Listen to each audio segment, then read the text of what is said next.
Hello, everybody. Welcome to another episode of Your Soul Wisdom. What was that, Amanda? No, I said we've got our smiles ready.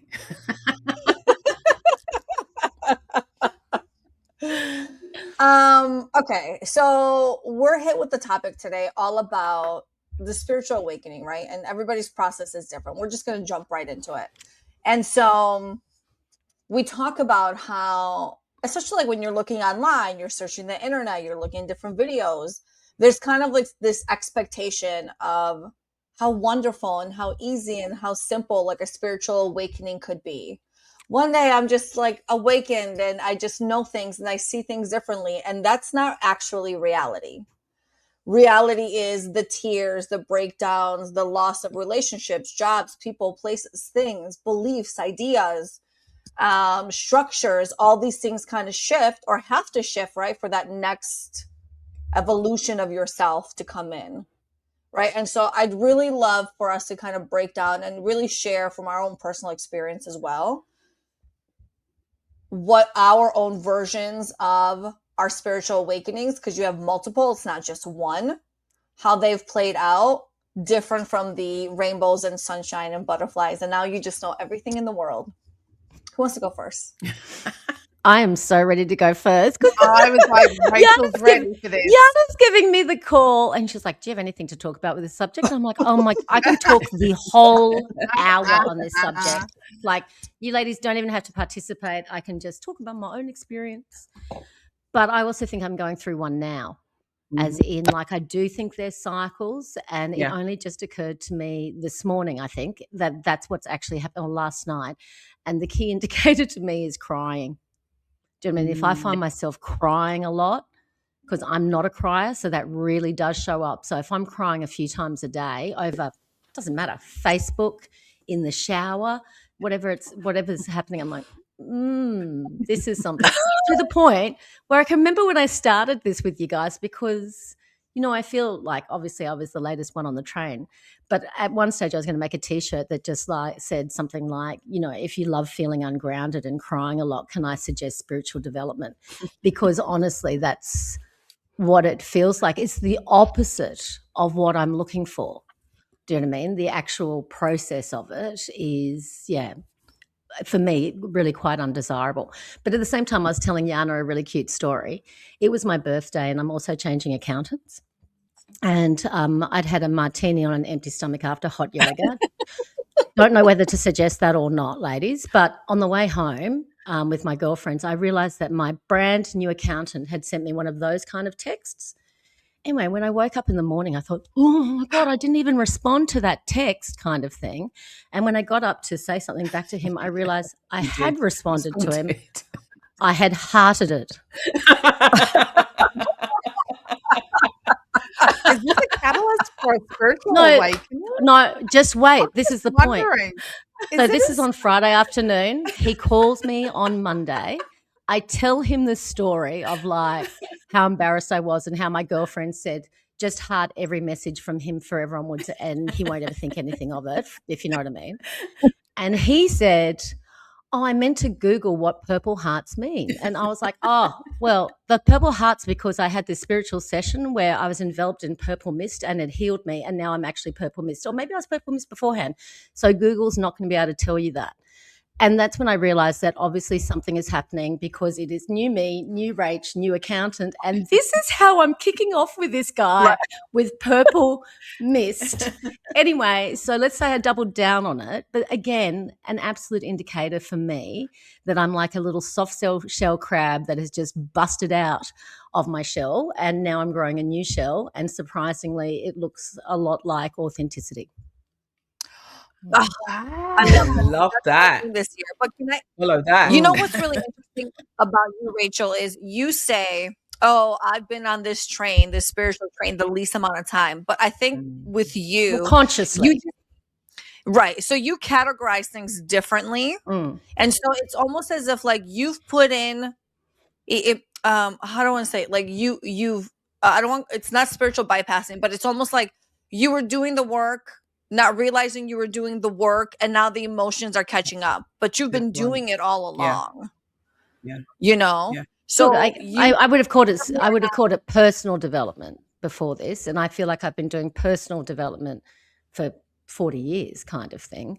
But yes, labeling it spiritual development to me is a very, very significant change. I appreciate that those two words are probably interchangeable for you guys, but they absolutely are not for me. And it has taken me 55 years to even get comfortable with the concept of spiritual development, of something attractive or existing as a real thing.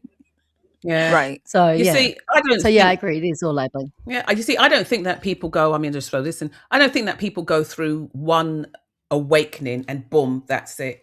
I think that people go Right. through a series of awakenings over different periods of time.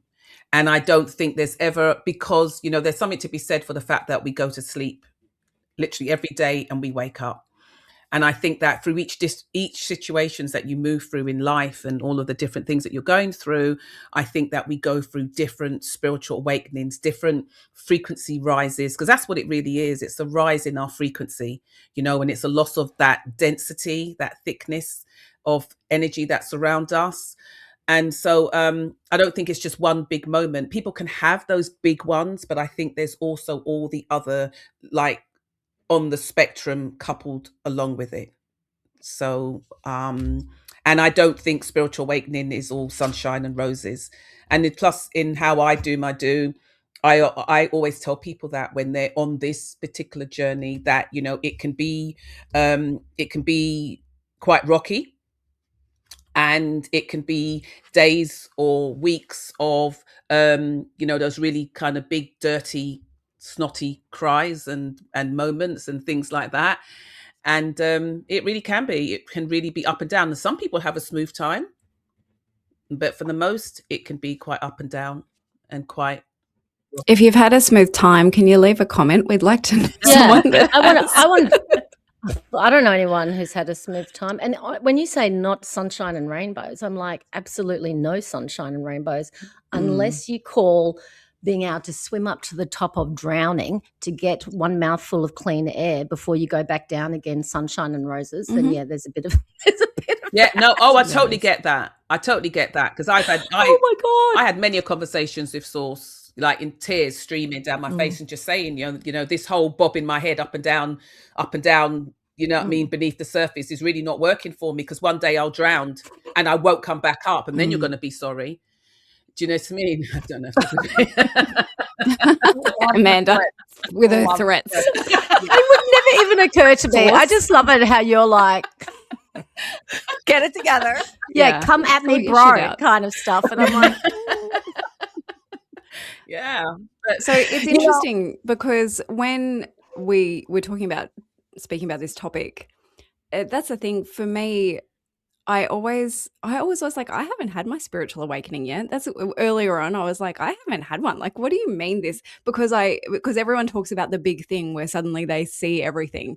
But I think actually, like, you know, when you say all these little ones happen, to me, it kind of feels like that's just been life. And it started when I was really young. Yeah.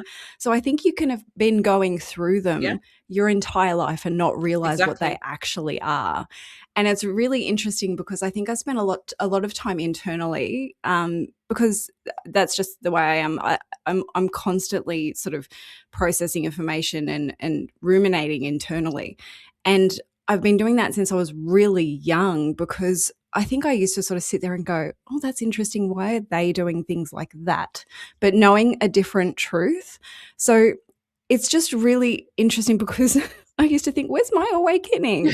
But actually it was kind of just woven into my life without me actually realizing it. So I think that's important for people to realize that you don't have to have this big awakening where all of a sudden you see the light, you know? Yeah, correct. I think it's a big gimmick as well. I mean, I'm not saying people don't have it, but I think it's a really good. I think it can be a really good sell. And what it does is that it sort of excludes all of the other processes or journeys that it takes to arrive at these different moments or different shelves in our lives, you know, different levels in our lives.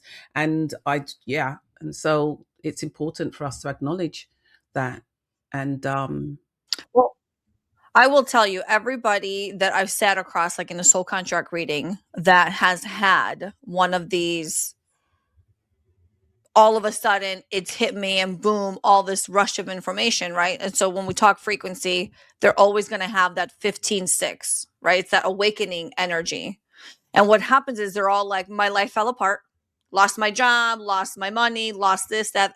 Everything kind of falls apart for these other things to come together. And they almost always will experience something, or at least in my experience with those people I've spoken with, they'll experience something to what someone might even call like a psychotic break, where everyone thinks like you're losing your mind, and they're like, no, everything is different, the world is different, I see things different, what's happening is different. And it's like this whole, like, it rocks their entire world, right? And then what we also know with that frequency is their challenge is to stay awake. Don't go back to sleep. Don't go back into, right, what we've been programmed and conditioned our entire lives to believe and think, touch, feel, and see. Yeah.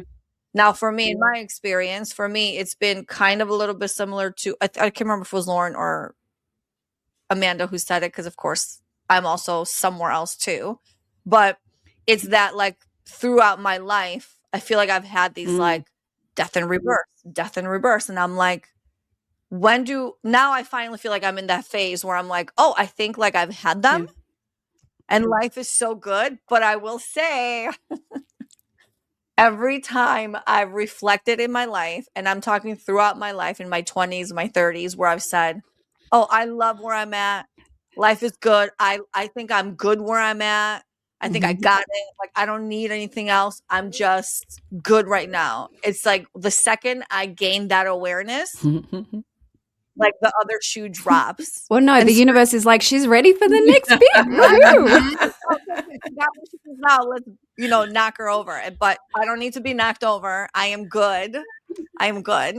But I've experienced that through my life, where each time, and it could be a loss, it could be a relationship, a job, a friendship, whatever it is, it feels like something that rocks you to your core and emotionally can almost break you. And so the tears flow very easily, right? And it's almost like you seek out, like what you mentioned, Rachel, you seek out let me find those reels or that thing on TV that's going to make me cry. I remember going through a period. Well, I remember going through a period of like where I'm like, I'm going to put on The Notebook, because I know if I put on The Notebook, I will cry from the opening song till the end, right? And so it's like you seek for that release. And once you're done, it feels so good. But it looks very differently for everybody. Everybody. And the only person who is still quiet on this right now is Kylie. And is it because you're listening to us going, these women are nuts, or what? No, absolutely not. I have lots of thoughts though. So I'm going to go back to the beginning here and say, so what is an awakening? Because what I'm hearing, and I'm not judging at all, maybe a little, not a lot, okay? What is an awakening versus a life event?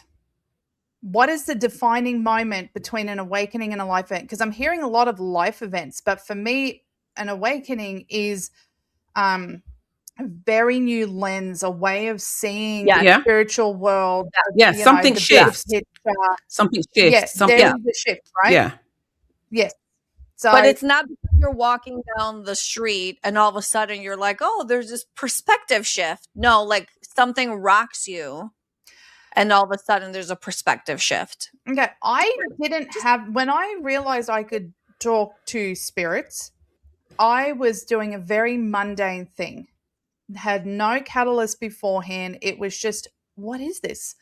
And then things were answering me. And then I went out and I was like, am I having a schizophrenic episode? Like, is this something I need to be medically concerned with? And then I was like, okay, I'm going to test this, because I was a little bit aware of it and I tested it and I'm like, okay, now what do I do? And then the universe aligned things and made things happen, right? But I think that when you're ready to align with whatever, right, job loss, whatnot, you can kind of see it as an opportunity versus the death of something, right? Like you can acknowledge it's the death of something, right? But if you can see the opportunity, I think it's a lot.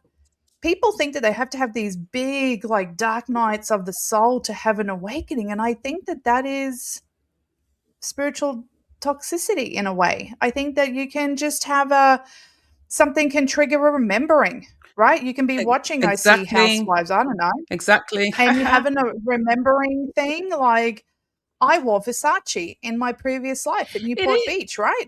And then you start remembering stuff, and then you're like, okay, this could lead somewhere. Like, I can't remember my awakening when I was like 2 middle fingers up to Universal Source at the moment. I'm like, I'll pray to the parking fairy and, but that's all I'm doing right now. I'm not even talking to my guides, Like, I didn't have a moment. I just like, okay, that's just how it is right now. Do you think you're in your moment? Oh, look, I'm always in my moment. Because like you've been 2 middle fingers up to things for a while. I know, but to Universal Source though? Well, this isn't the first time that you've said this. It's true. And this probably started like maybe 8 months ago, maybe even a year ago. But I'm just saying, like, I'm accepted it now, but there was no catalyst for that. It was actually Amanda's fault. But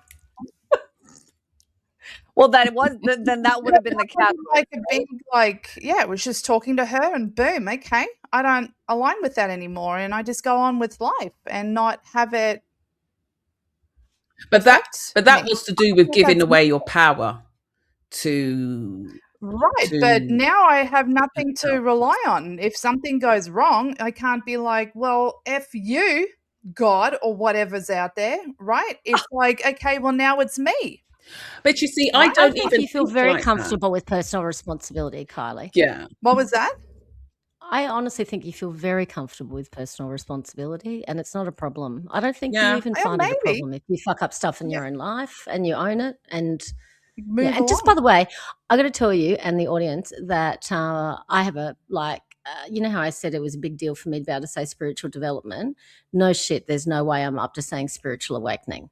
So I'm somewhere in between those two things. I kind of even the word awakening, I have ick. Yeah, it icks me. I'm Team Rachel. I'm not saying that it's a bad word or whatever, but where I'm at the moment, I've never had an awakening, and I don't know if I want something like that.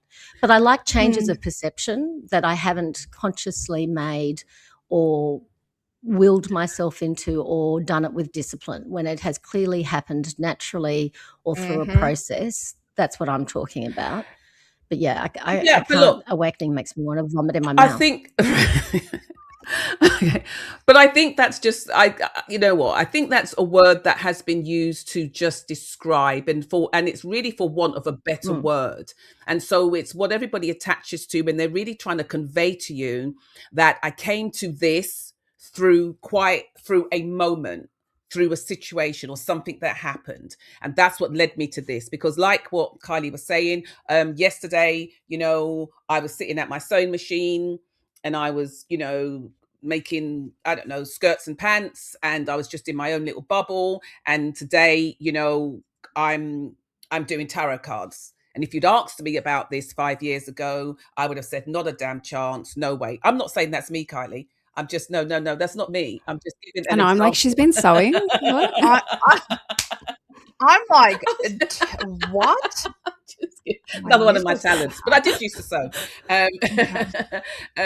But I'm just saying. So it's what people. It's the word that, for want of something better, that's what they use, and it could be just coming down to a remembering. You begin to remember where you are. You begin to bring in all of that stuff that you were supposed to be bringing in anyway. Do you know what I mean? At this moment, at this time, when you reach, I don't know, 35, 40, 27, 16, 4, whatever.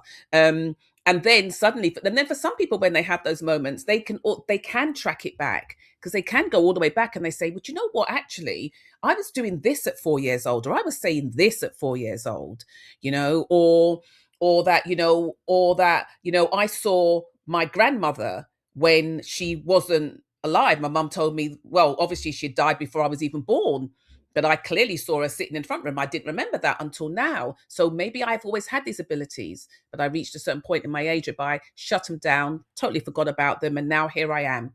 They're back full scale. Yeah. So it's different strokes for different folks. It really is.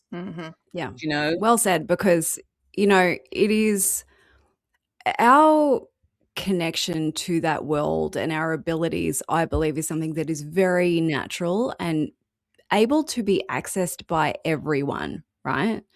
So it is more that we forget about it, we shut it down. I know certainly ability to talk to spirits is something that I would have shut down in my younger years. And perhaps those awakenings are really just rememberings.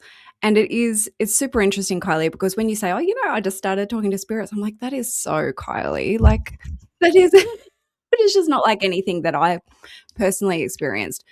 But I think that, well, kind of. Anyway, I do think that we do have to say it's not just those life events where maybe you suddenly get like a little bit of a deeper meaning. It really is the reigniting of your connection to things that you can't see in a way that is much more real in a way.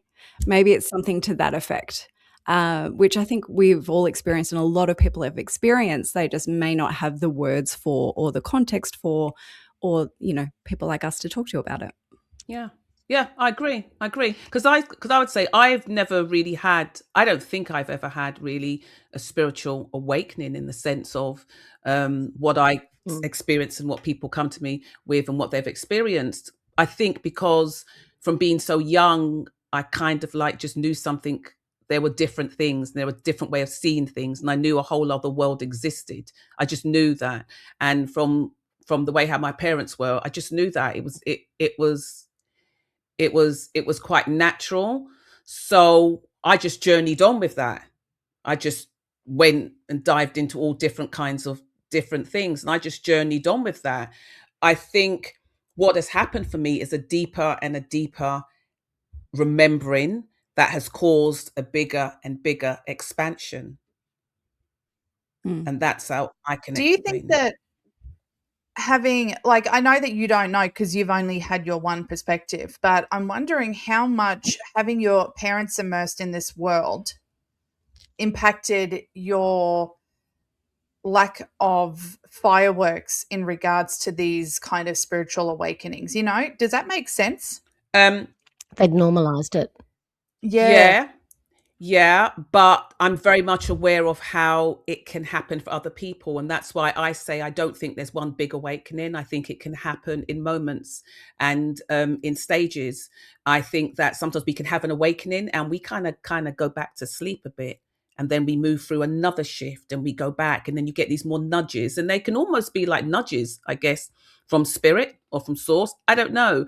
But, from what I've seen, because it's not very often that I come across, say, people like me that were born into the spiritual world and experience good stuff.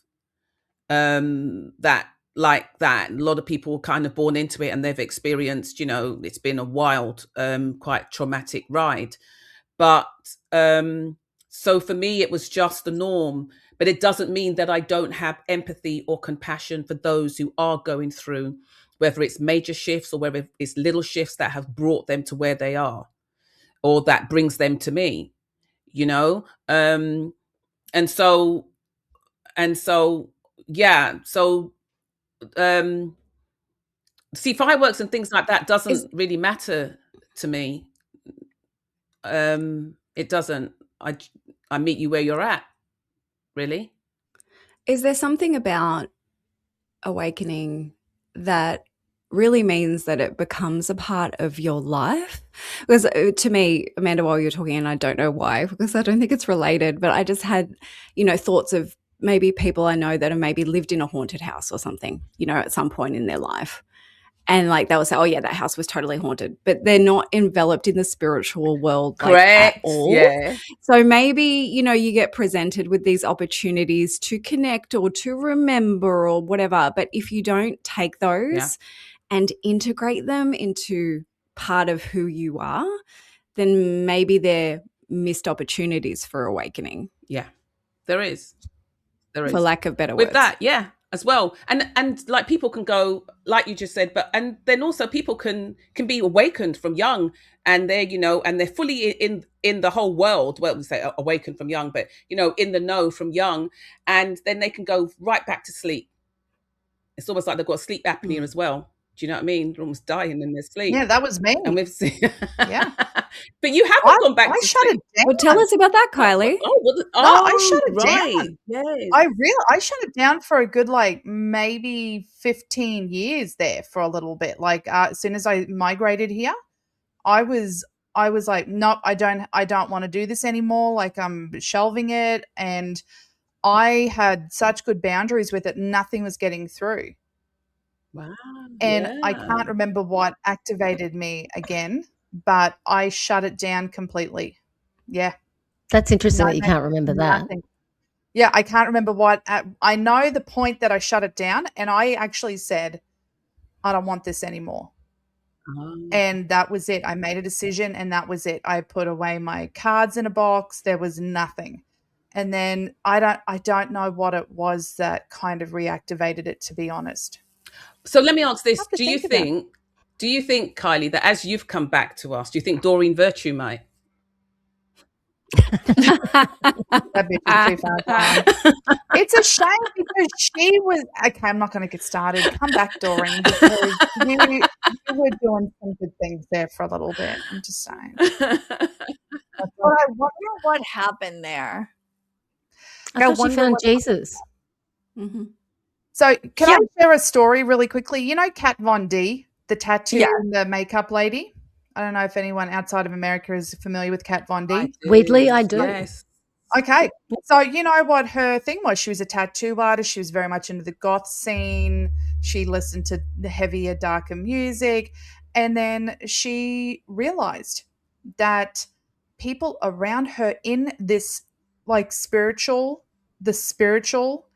were really toxic. Yeah. And she then decided to pick up a Bible. And her husband was the catalyst for picking up the Bible. And they started reading the Bible together. And then she went to a church service and she's like, there's no, you know, I'm not saying there weren't any toxic people, but she's like, I wasn't presented with any toxic people in this realm. So she denounced it and moved to Indiana from LA, moved out of, you know, kept her whole look. Yeah. And is, you know, still now, you know, says this day, I'm never going back to that because, and that's funny because, you know, I've spoken to my sister-in-law about it and she used to live in LA and it was her scene here. And she's like, I don't do it anymore because I attracted too many toxic people under the guise of, well, I'm coming to you for a tarot reading. I want spiritual advice. I have something negative around me. And she kept pushing back saying, it's you. And then they're like, you're toxic, you know? And it's that whole, that's a very, anyway, I digress too. But I'm just saying, like, it's really interesting how you can either have that awakening and go into the more, you know, the awakening. I'm Team Rachel on that. I don't like that word. You can go into that kind of openness in the spiritual world, or you can really use it as an excuse to be toxic. Yeah. Because you're learning, right? Or you're, you know. Oh, yeah, there's that. There could be Anyway. people that are very full of themselves. They could be very, you know, like, you know, awakening goddesses, or do you know what I mean? All this, all they talk about. When I had my awakening, when I had my awakening, when I had my awakening, you think, oh, for the love of God. Yeah, but I think that's very real to them in that moment. Maybe not everybody. Of course, there's actors, but I do think people have had that experience where things have shifted and they're seeing things differently. And they're kind of Absolutely. like a little bit, it appears they're a little bit off their rocker, but for them, it's very real. And but you always kind of, for the most part, will see it kind of start to subside. Like they kind of get it together. It does calm down. Yeah. Yeah, because when you have that moment, and especially when it's so fast, your diarrhea of the mouth, you want to tell everybody, you want to get everybody to the space that you're in. And you push a lot of people away by doing that. Yeah. Because people are like, oh my God. But when you're going through this process, big, small, or whatever, it's a very personal thing. It's a very lonely thing. No one's on that same ride with you. Not everyone's going to understand it. Not everyone's going to accept it. Not everyone's going to get on board, whatever. And so it can be a very lonely thing. And then in that moment, that can make or break you very easily. Mm. I remember through one of the toughest moments of my life. I think it was like within like that day and the next day, and this went on for a long time, where I felt the emotions of what had happened. I knew that I was better off for that moment, even though I was going through a world of pain, and everything that I thought was true for me had shifted. But it felt like one of those, like, I know I see things differently, I feel differently, but I'm still going through the shit of the hurt that I experienced. Mm. You know, but nobody can help you through that. No, Even people and you who- can't, you just cannot bypass the human experience of the You emotional can't. part at all. No. There's no point No. trying, people. You'll just make it go longer. Just saying. Yes. Drugs? I'm kidding. Don't do Kylie? that. Well, so, Kylie, you're very no bullshit. I'm very emotional. No. You're very no bullshit. I Okay, don't- yeah. but and now I have experienced one beautiful emotional moment with you, but I it was a did have moment of I did love. have a cry. Yeah. That's the only Yes. one you're getting. Yeah. But with you being very much like you can cut shit off when you need to cut it off and you block off those emotions, is there a moment of time, whether it's in the privacy of your own space, where they catch up with you and you need a release? No, I don't know what it is. And I don't know if it's a human design thing or a number thing or just me. But I can just get that emotion and I'm like, okay, I can either compartmentalize it, come back to it, but I seem to work through it somehow. It just alchemizes itself out in one way or another. I might flip cars off for a good 20 minutes or honk the horn or whatever. But no, I don't have those kind of emotional in the privacy. No, it's not. I don't know. You process it very quickly. I do, and I don't know. I'm not normal. I understand that, No. but it is what it is. I love you, but you know. I don't know. Look, I've been through so much bullshit that there's really nothing more that life can throw at me, to be honest. Okay, so let me ask you this. Let me ask you this then. When you first have memories of recognition?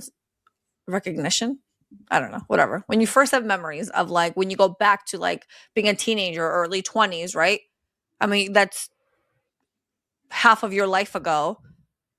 Thanks for reminding me. Back then. Well, listen, life gets better in your 40s. I'm sure it gets better in your 50s. Rachel can attest to that, and Amanda. But the point is, even at a young age, were you like that? Were you always like that? Or were you kind of more emotional and you're like, I got to get it together. That's not working for me. Like, what was that? No, I've always been like this. So it's not, I don't feel like it's a learned behavior. I feel like it's just how I'm created. Part of the operating system. Yeah, absolutely. Don't question it, okay? It's a good thing I've got going on here, Yana. Oh, I need to channel it sometimes. Yeah. But I know that there's so much depth to you. For you, you're very much like, fuck off, I'm done, and you move on. Don't release my secrets, okay? Damn it. I know, and I can feel this well of emotions. Why am I in that so deep? No, it's kept really quiet. That's where it's going in the moment. Go for it, Yana. Go for it. My God. Yeah, make me the bad guy. Make me the bad guy. But I know that it exists. Like, even if you say it's not there, I know for me, it's very real that it exists for you. So I'm just wondering, is that just like, you know what I'm seeing right now? I'm seeing like, it, but like, do I need to have like this is so beautiful moment? No, fuck off. No, I acknowledge it. But it's not beautiful. It's not beautiful, right? What's not beautiful? Bad stuff? No, but like these well of emotions that we have are from different things that have hurt us or upset us. Of course, there's positive emotions too, but there's both. No human is without hurt and pain and sadness, you know, and all that. So I almost feel like, is that what's it called? A blowhole? Mm-hmm. Or like the water just looks so calm and all of a sudden goes, psh. Sure. Yeah, I'll have those moments. Yeah. Of course. What is that like for you? You would have to ask my husband about that. Not look, it is. I am pretty good at I've got my coping mechanisms. I know when I'm in an active spiral down. I don't. It's just. But is it very like conscious and practical? Oh, I'm spiraling, or is there emotion connected to it that Look, shows I up?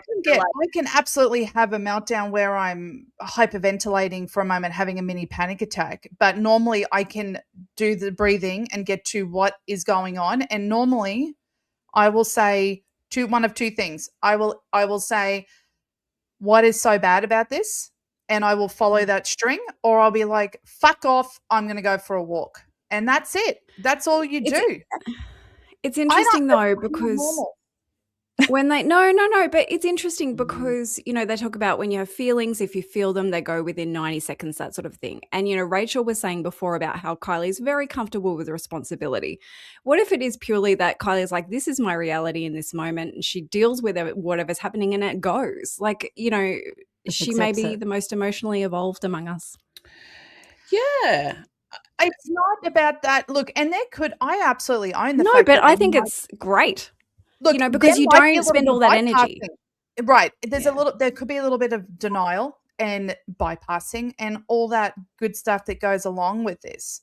But the thing is, I don't see the point in having an outburst of emotion when you can alchemize it internally, acknowledge it, get to the root of what it is. If you can't help it and it's out of your control, then you get to let it go. Or if it is in your control, you go fucking fix it. But it's really interesting because, you know, okay, so we have diverted, but I do want to come off the back of what Kylie's saying, is that I don't have meltdowns. Thank you. Where were you 5 minutes ago? I don't have meltdowns either. I don't have meltdowns either, but there are emotions that get expressed. And I'm, do you know what? If I think about it, and I don't know, does that have something to do with age that I've leveled out? But I was never really somebody that, I mean, when I was very young, when I was in my early teens, I could be very moody, but I'm a Cancerian, so I was very moody, and that's how I used to write all my poems and things like that. You're both Cancerians. We are. Yeah. And so it could have something to do with that. But I think that as I've got older, I'm more balanced. I'm not somebody who, you know, and the funny thing was that, you know, we speak about this, you know, with the whole traveling, my whole travel plans to Melbourne, and going out and letting my siblings, and not my sibling, but my brother. You want me to break down? I'll break down. But you know, and letting other people get in my fields. And that was, and I literally had like a little mini meltdown from that. You know, I remember ringing my sister and crying on the phone and saying, you know what I mean? I don't think I'm going to be able to come. I don't think I'm going to make it, you know? And then afterwards, that happened. And I actually said to her, I think I just need to just cry this out. I think I need to just get off the phone, just have a really good cry about this and just cry it out, just get it out of my system. And then when I did that, then my husband came and he spoke to me, and I was still blathering. And then afterwards, I thought to myself, well, hold on a minute. And then I think maybe that night or later on that night, I think I spoke to Rachel, and she was so galvanized. She was so like, yeah, we can do this, we can do that, we can do this, we can do that. And I really think it, and she was just calm and everything. Let's just get this all sorted out. And then I just thought to myself, as she said that, I think there was a calm in my head that came from that as well. I was, you know what I mean? That was like, oh, you know what? It doesn't matter whatever comes up, I can deal with it. And whatever happens, I'll deal with it. And then after that, I just got really quiet and I just listened to myself. And I was calm inside. And I thought, well, this is really interesting. Because not 24 hours ago, I was like, I was like fireworks. Do you know what I mean? And yet I was calm inside. And that's when I realized, oh, I'm not listening to other people's fear stuff. I don't want to be involved in it. That's why I don't go out nowhere. Do you know what I mean? You're never going to catch, well, Oh God, yeah. Yeah, that's what I said. Remember, I'm not for the streets, right? Do you know what I mean? Do you know what I'm saying? And I said, and so yeah, and so that's when I realized that I don't. So I don't have those big meltdowns. I don't have those big things. And you saw that with me while we were away. I was very stable in my laughter. I wasn't hysterically laughing. Yeah, but you just talked about you were fireworks and then you were releasing all this emotion. And after the release of the emotion, there was this calm. No. So isn't the The release calm had Hold on. always been there. It has okay? But always been isn't the there. release of the but isn't the release of the emotion the thing that allowed the calmness to No, not for me. take the front It wasn't, because the emotions, that fear thing came on very sudden, and I couldn't understand. And that was what I was grappling with, where it had come from. I couldn't understand where it had come from. But I then realized it was because, as I explained to you guys, I'd gone out for my aunt's sort of like 9 nights, just because she had passed away. And so we all get together after 9 days and that. And I was amongst all my sort of like spiritual brother and sisters as well, and my actual brother. And with their all fear mongering, because when they said, "Oh, yes, you're going to Melbourne. Oh, where are you going through?" And I said, "Dubai." "Oh, you can't go through Dubai. Oh my goodness, no, you're going to fly through Dubai." Then my brother even went, "Your husband's not going to let you fly through Dubai, so you know you're not going." And I was like, what the fudge? Really? Is this what's going to happen? And I kind of let it seep into all my cells and everything like that. So it wasn't, I was calm before. Yeah, Right. you know what's interesting about this, though? I'm just sitting here, Rachel, and I don't know if you're thinking the same thing, but Kylie is a manifester. She's got a closed and repelling aura. Amanda is a generator. She's got a large, welcoming, enveloping, like come at me aura. It's in writing, And guys. so, so Kylie is more protected from potentially all of that energy from other people. And so she's also a fast processor too. And if I think about all the manifestors I know, they've got a different way of sort of not dissimilar to Kylie. So anyway, that's something interesting to think about, whether it's actually in relation to the human design a little bit. So I generate bullshit then, Lauren. Honestly, no, Amanda. You've got a large, welcoming, come and hang out with me aura, and Kylie's like, fuck off vibes. Absolutely. But do you remember when we spoke about walking into a room? Do you remember when we spoke about walking into a room? And I said, I walk into a room and I'm good with everybody until you piss me off. I give everybody a fair chance. Yes. Right? I think Kylie was the opposite. Kylie was like, isn't it? She was like, if I like you, I will talk to you. I will be your best friend. But if I know, I'm like, I'm going to be over by the hors d'oeuvres, or divorce, ignoring you. Yeah. Look, honestly, what comes up for me in this conversation and our diversion is there's no, emotions and emotional reactions are so different for everybody and so different in everybody for every moment with what's going on with them, that I think it's interesting how we're naturally trying to conflate some sort of emotional experience with spiritual development. But for me, I just can't make those two things. Like when I'm listening to all of you talk about your emotional experience and expression, a lot of it is contradictory. And that's only because everybody has their own individual experience kind of thing. Yeah. I don't even know. Like, I know that I started off saying that for me, if I'm crying, that is a sign that there's some sort of spiritual development-y kind of thing going on. But again, with Lauren reminding me about, the biochemical process of emotions, when I think about it, I'm really crying for and it's less than 90 seconds. There's no way it's anything like 90 seconds. It might be 12 seconds, this kind of thing. So I don't know what that is. I don't know if it's a release, if it's a biochemical release or an emotional release. Do you know what I mean? Because I think of everything being connected. So if we're having these spiritual developments, awakenings, realizations, whatever we want to say, everything is actually changing in our bodies at the one time. And I don't know if looking at emotions is actually a good signpost for what's happening. Do you know what I mean? It could be our bodies expressing themselves the best way they know how in that moment, but that sadness doesn't, or the physical sensations of sadness don't necessarily mean in any way that you're sad. Well, what I do think is interesting, Rachel, while you were speaking, and this doesn't, it kind of leads on from that, is that Kylie was like, oh yeah, I just started talking to some spirits. Like, no Yeah, I'm worries. like, did Easy they ask peasy. you something first, Kylie? That's what I want to know. And she's also like, I just deal with my emotions when they come up.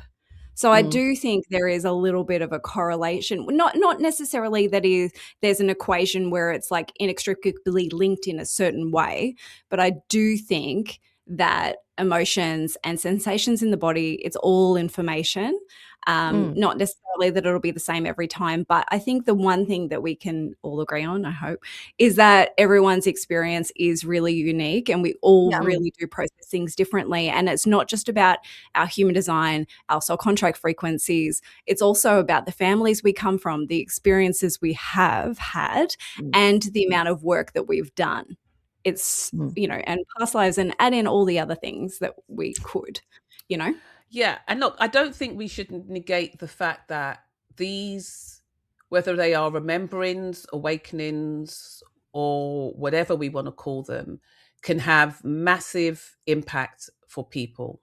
I think Jana mentioned that at the very beginning, for their families, for their partners, for everything. Because for most people, it's the case of all of a sudden you've changed. And don't know who you are anymore, and I don't like that friend you've got who's been like telling you all of this stuff, and I don't like that person that you're working with because she's the reason why we're getting divorced, because you were quite happy in this shit before. Don't know why you're not happy in it anymore. And so they can be huge when they're huge because of what we mark it by. And sometimes people will say, when this happened to me, when I came into this space or this remembering, that was the beginning. That could also be the beginning of the end of everything else, because I no longer fit in my life as I did before. And I feel like there are these veils of illusion that we have as humans that really get lifted or dissolve as we do move through these, whatever they are, awakenings, rememberings, whatever you want to call them. And at some points throughout that process, we will see other people differently, and those relationships may not be able to continue. So that whole human aspect can be excruciating. Yeah, absolutely. Well, yeah, and then you're hit with the decision of, do I honor myself? Yeah. Or do I continue to honor, my family, partner, household, whatever it is? I recently heard someone speaking, I can't remember what podcast it was, and they were saying statistically, most people wait until their parents and or like a close family passes away before they start living the life they've always wanted to live. And I remember when I heard that, I thought, well, that's not going to be me. Like and so a lot of that comes when people have these shifts of realities and perspective, and they want to grow or change in ways that don't fit the mold of what they've created in their life. A lot of people get stuck in that, and that's not a right or a wrong. It's whatever is right for you. But it is important to, in that moment, really evaluate and honor what is the best thing for you, and whether it's children or whoever else is involved.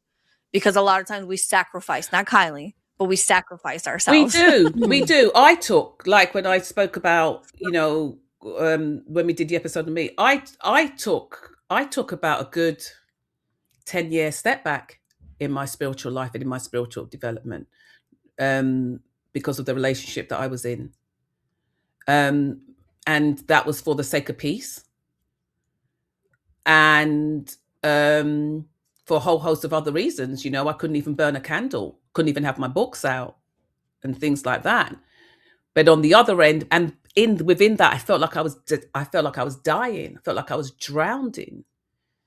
And so the only time that I could actually, I guess, be me was at night I would go to bed with headphones on, and I'd have on my, like, I remember doing holosync, like that, and all of those different things to just try and keep my vibration at a level whereby I didn't just literally, I don't know what would have happened, to be quite honest with you.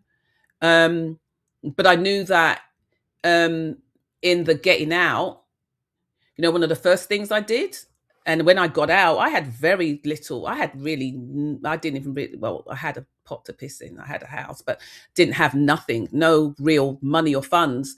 And the first things I bought was bookshelves, and put out every single one of my witch books, my whatever books, my tarot books, everything, because it was almost like reclaiming back myself and my ability to breathe and to grow.